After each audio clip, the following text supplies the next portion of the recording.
More phone calls coming up, 877-3DP Show. Email address, dp@danpatrick.com. Twitter handle @DP Show. He is the pride of Rollins College. He's Christopher Mad Dog Russo, host of Mad Dog Unleashed on Sirius XM 82. Also co-host on First Take on Wednesdays. How you feeling? Very good there. Pride of Rollins College. I haven't heard that about the Rollins College Tars in a long time. Yeah. Got there in 1978. How you doing there, Danny boy? I'm doing great, and I want to play to your strengths here because I know you love your tennis, right? And I know that men's final that this is an all-timer, and maybe it leads to these two being all-timers as well. So I'll let you have the stage to give us your passion. Well, I think that from a match standpoint, I think the Sinner played so well in that fifth set. I think was very, very important. I think if he kind of fell apart in the fifth set and he got broken in the first game and say lost a routine one, I think everybody would remember the fact that he had the 3 match points and lost it in the fourth set. The fact that he played so well in the fifth and was actually 2 points away from winning at 15-30, 5-6 when Alcaraz was serving, I think, puts this at a higher level than normal. Now, the tiebreaker was so dominant by Alcaraz because he was so good, so maybe that comes down a notch. But, every match is going to be compared, Dan, as you know, the greatness of these finals to Federer and Nadal in 08 when, 9-7 in the fifth in the darkness at Wimbledon. But this match is, it was again, the personalities aren't quite the same. Those two were all-time greats when they played that classic, in London. But this was an incredible match. The fact they didn't take a bathroom break, they gave each other line calls, 5 hours and 28 minutes. There was just a lot. I mean, you didn't know who was going to win until the very end. I mean, Federer was fighting uphill the whole way through. I mean, Alcaraz, once he got that third set, won the third set and then won a fourth set tiebreaker, you thought he was going to win. Then here comes Sinner. I mean, it was an all-timer. I mean, it really was. So, for a guy like me, I sat there at 9 o'clock. I had golf ready to go at 1:30. I had to pass on golf, which bothered me, and I blew off my threesome, which I'm sure they weren't pleased about. But how could I leave? Match was over at 3 o'clock in the afternoon. How could I leave? I loved it. I thought, I don't know how you feel about it. You love the sports like I do, the niche sports, and this is a niche sport, tennis. I thought it was the second best event I've seen this year. I think McIlroy's Sunday at the Masters was number one, where he had to win that, the pressure on him, the playoff with Rose, and I think this was number two. The difference with the McIlroy one was that was really only about McIlroy. This was about the both tennis players. Really wasn't that much about Justin Rose. It was really about McIlroy. Could he get rid of the demons? This was about both. So, I think this is 1-2 for the year as far as sports are concerned. I'm not going to count Bills Chiefs because that to me was a last year's season scenario. But I loved it. I'm sure you did too. You love these sports. I loved it from that standpoint. Yeah, and I go back to, I'm trying to think first time that I met McEnroe and first time I interviewed him. But I used to go out to that tournament on Long Island. And yeah, so I would go out there and, Lendl had the great line because I would say, why do you, how come you're so successful against McEnroe? And he goes, it's so easy. Forehand, backhand, winner. And I went, forehand, backhand, winner. And he was so matter of fact about that because he just was, he was that robotic type. Didn't have personality. Martina was different, but she had a personality as well. But, when Chris Everett was there and, I was in New York, so I was able to cover, we would do U.S. Open or, the Virginia Slims. One of my first dates, I took my wife to the Virginia Slims, and it's Hanuman Likova is playing. And I remember my wife's talking during the match, and Hanuman Lika is getting ready to serve, and she looks over, and I said to my wife, I said, you got to be quiet. And then, so, that, I didn't scold her, but Hanuman Lika. But you got the point, yeah. Yeah. I used to go to Forest Hills all the time my mother used to take me to Forest Hills all the time in the late 60s, the grass courts at Forest Hills. And Lendl's got more of a personality than you think. He's a good interview, Lendl. Back You know, then he wasn't. Back then yeah, maybe, he yeah, was you not. get him in the line, he'll give you something. Yes. He'll give you something. He lives up where we live, up here. Yeah. Like Listen, Vitas Gerulaitis oh, had great. as a great personality, just didn't have the game that go along with a great personality. He was I agree. really talented, but he was a fun guy to be around. Yeah, beat Arthur Ashe the year Ashe. You know, Ashe beat Connors, and the next year, Gerulaitis beat Ashe in the first round. I think he beat him 8-6 in the fifth. I also like the tiebreaker scenario too there, Dan. We haven't really seen it in the Grand Slams in a fifth set yet. I like the first to 10 over first to 7. Yeah. I think, to me, that's fairer. It's like playing a set. It's like playing a half a set. So I like that too. Listen, I understand it's a niche sport. I don't want to sit there and say that the whole world had to pay attention to this. I'm sure the rating wasn't great. But from a sporting perspective, and you are, have a lot more experience in national TV and all this stuff than I do. You're a little older than me. I hate to tell you that. You're a little older than me. But you appreciate all the greatness of all the sports. And I think you probably appreciate something what you saw there on Sunday afternoon, too. Christopher Mad Dog Russo, host of Mad Dog Unleashed on Sirius XM 82. You can see him with Stephen A. on ESPN's First Take on Wednesdays. I'm trying to understand the Jason Kidd situation. You have Cooper Flagg coming to town. Generational talent, I think. Absolutely. Now you're asking for permission, or there's mutual interest in you coaching the Knicks, and the only reason why I think he'd be interested is that you're getting Giannis, that Giannis would want to play with Jay Kidd. But why would you want to leave Dallas? I mean, I know he spent a little time in his career with the Knicks, but not enough where you go, boy, he's one of the all-time Knick greats. But why would you leave Dallas to go to the Knicks unless you were getting Giannis, Chris? Yeah, I don't think Milwaukee's going to trade Giannis to the Knicks, same conference. I don't think that's going to happen. I think San Antonio is possible. What do the Knicks have to give the Bucks that they can build around? I mean, if you trade Giannis, you got to get, Castle and a couple of picks from San Antonio. You got to do what Oklahoma City did when they traded Anthony and got SGA. I mean, you can't. What do you want, Karl Anthony Towns? What's that going to do you? So that doesn't make any sense to me. And I'm with you 100%. Now, maybe Kidd feels he's more money involved. Maybe there's not a lot of love with the whole thing with Dallas because he didn't want Luka to be traded. I mean, I don't love Kidd anyway. I wouldn't go near him if it was my team. I know him and Brunson, so I'm not saying he wouldn't be a bad choice, but he doesn't appeal to me. But overall, your point is well taken. I mean, Cooper Flagg he's 17 years old, 18 years old. I mean, unless we got it all wrong, he is going to be a great NBA player. And you got him for the next 12, 13 years. I mean, why would you not want to coach him? The Knicks don't have anybody like that. I mean, the Knicks are older. I mean, it's an easier conference, but I mean, why wouldn't you want to deal with Flagg? You're going to get Kyrie back. You got a good front court. You got a lot of young players in that front court. Davis has got a year or two left. I'm with you 100%. The Knicks job would not be that attractive to me, and I wouldn't want to work for Dolan anyway. I mean, I don't care what anybody says. Dolan is the guy who fired Thibodeau. I mean, I don't think it was Leon Rose. I think this is just me. I don't know. I think Dolan said, I just don't want to coach my team anymore. And Rose had to do the dirty work. But I wouldn't want to work for him. So from that standpoint, now I know he played for Dolan, so maybe there's a kinship there.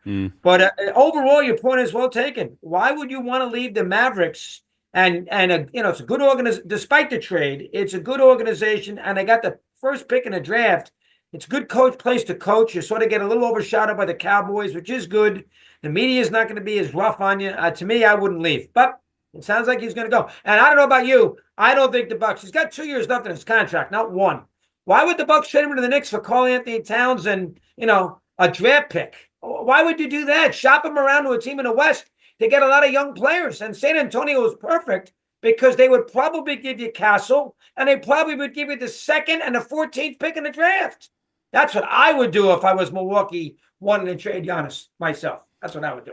I mentioned this morning to start the show, stumbled upon this where social media was talking about LeBron James, that he doesn't have a signature move. Now, the expression was that he doesn't have the bag of tricks. And I said, isn't that more remarkable that he doesn't have a signature move and he scored 40,000 points? I totally agree with you, 100%. But can you remember, though, Chris, somebody of this magnitude who has been criticized as much as LeBron has? I mean, Brady was criticized a lot, but there seems to be downright hatred for LeBron. I think there's jealousy because, he was such a phenom out of high school. I think there's jealousy because he was anointed the next Jordan right away, and that bothered people. Obviously, going away the way he went to Miami and joining Miami didn't, that was an issue too. But he's always stayed out of trouble. He's never gotten himself in any kind of hot water off the court per se. He gives you everything he's got. I mean, listen, he's not as good as Jordan. That's just me. He's the best 40-year-old of all time. But in if I had to take one, I would take Jordan. But I agree with you. He takes a lot of. Who cares what sort of signature move he has? He won 2 championships. He's won 4 titles. I mean, all right, he doesn't have the sky hook like Kareem. I mean, I get it. Big deal. Doesn't have the dip, the dip shot like Chamberlain had. Big deal. A little finger roll. Jordan's step back. He doesn't have that. I get it. Who cares? I mean, I agree with you. He's an all-timer. I'm not in love with him, but I mean, that's me. I'm being harsh on him. Your overall point is well taken. The block shot against Iguodala, it was an incredible block shot. Probably helped him as much as the Irving shot win a championship in that Game 7 against Golden State that year. And he won a title for Cleveland. So to me, he made good when he left Miami. He went back to Cleveland and won a championship, which I think that he had to do, and he did. So he's, he answered the box there, and he's still going strong. Now, listen, I don't know if he's going to win another one because I don't know where Dallas is. Luka, I just don't know where Dallas is. A lot of young teams in the Western Conference, but he's an all-timer, and it's unfair that he can take it. He gets, he's getting paid a fortune. He can take it. And the Stephen A thing was weird. He shouldn't be that worried about what Stephen A says about his kid. And, let's face it, they drafted Bronny because LeBron was a Laker. They never would have done that. They did it for LeBron. I didn't love that either. And he probably shouldn't have made a big deal about it. Who cares what anybody says about what you're, bottom line is, though, he's an all-timer. I'm with you. And I tell you, the NBA needs some juice here. They need a good Game 3. Dan. Yes. They need a good Game 3. Game 2 was a terrible game. Game 1 was only good in the last 5 minutes. The ratings have been terrible. They need a good Game 3 tomorrow night. That's important for the NBA. It really is. They need a good game. This obsession with Aaron Rodgers, and now he's back. I mean, the amount of programming that Aaron Rodgers and LeBron James have been responsible for at networks is remarkable. That when they retire, there's going to be some real soul searching at networks to go, who are we talking about now? What are we talking about? And with Aaron Rodgers, I think this was a handshake deal. I think he's got great respect for Mike Tomlin. And, okay, he didn't go in early. I'd like to see that. But he's there. And he signed a team-friendly deal. I don't think it solves their quarterbacking problem. I mean, it kicks it can down the road for another year. That's what it does. But this is really more about the Steelers than it is Aaron Rodgers. Rodgers said, hey, here's the time frame. The Steelers, the proud franchise, they acquiesced to Aaron Rodgers. So I don't blame Rodgers other than, do you want to be great with this team, then get in there and get to know these players? Other than that, he took his time. He's been through this process before many, many, many times. The Steelers, to me, they bowed down. Yeah, and I don't blame him, though, Dan. I mean, Mason Rudolph. I mean, I know the Steeler fan doesn't love it because I talk to him all the time. I'm sure you do, too. Well, you don't love it now, but if you let Randolph be the quarterback and you're 2-5 after week 7, you'd be booing and going crazy that you don't have a quarterback on your team. Now, I understand that Rodgers, last year with the Jets was certainly very uneven and not great. He wasn't great in the fourth quarter, but he did throw for 4,000 yards. I mean, he did throw a lot of touchdown passes and compared to interceptions and finished the season better. And he is a better quarterback than Russell Wilson, and he's a better quarterback than Mason Rudolph. The team is better than the Jets. They have a better defense. They got a better cultural situation. They got a better owner. They got a better, Tomlin's better than Saleh. So I think he's a year removed now from the Achilles. So he's, he should be a little better. I could care less if he didn't show up for the voluntary OTAs. Who cares? It's a long way to September 8th. I'm assuming he's going to be raring to go against the Jets that Sunday afternoon when he plays. What's the date on it? The 6th or 7th of September. I understand that it's only a one-year thing. I understand that you still don't have an answer for you at the position. But as far as the situation goes for the Steelers, they're a better team now than they were, let's say, a week ago with Mason Rudolph. So it's not ideal. He does suck a lot of oxygen out of the room. He'll drive you crazy with McAfee on a day-in, day-out basis. But they're a better team today than they were last week. They'll be more competitive this year in the AFC North. So I can live with it if I'm a Steelers fan myself. Year to year, anyway. If I gave you one question to Aaron Rodgers, what would it be? I can ask him anything? Yeah. One question. Wow. That's an interesting one. One question. The portrayal of you is you always think you're the smartest guy in the room. Because he does think that. He's smarter than you. And he wants to let you know it. Is that a false portrayal or is that an accurate portrayal? How's that? Something like that. He'd probably say it's accurate. Yeah, he probably would. He probably would. And let's face it, Danny, he hasn't been great recently. He hasn't been great in the big game. He was bad against San Francisco in the playoff game. Remember that game in the snow when he didn't play very well? Yeah. He didn't play well against Brady when Tampa went there in the NFC Championship game. They kicked the field goal when they were down. He didn't throw the ball in the end zone on that third down. Remember that famous play? Against Detroit, the last game of the year, or they would have won, they would have made the playoffs. He didn't play great in that game either. He didn't have a great year.